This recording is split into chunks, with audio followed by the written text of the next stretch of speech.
السلام عليكم.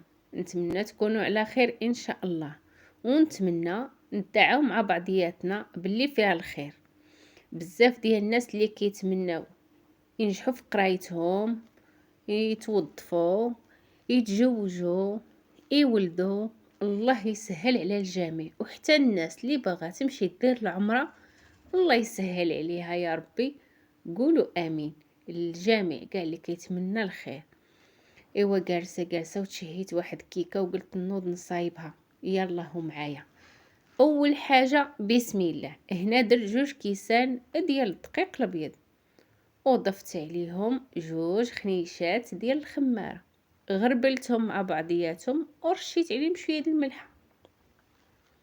في خلاط كهربائي درت 2 بيضات، نص كاس ديال الزيت ونص كاس ديال السكر والحلاوه على حسب الذوق، كاس ديال الحليب وجوج ساشيات ديال الفاني.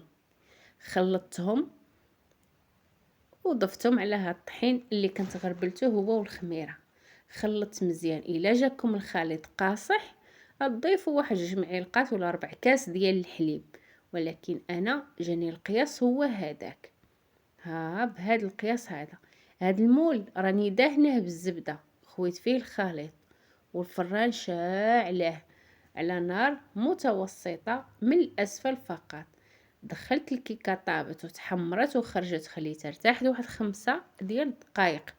ايوا شديت هاد كاس ديال الحليب عامر وبارد وخويته عليها دغيا شرباتو، وقلبتها في طبسيل اخر.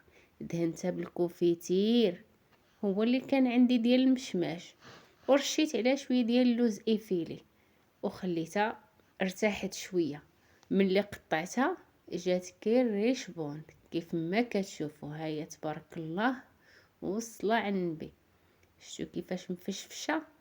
ايوا بسلامه عليكم وتبقاو على خير.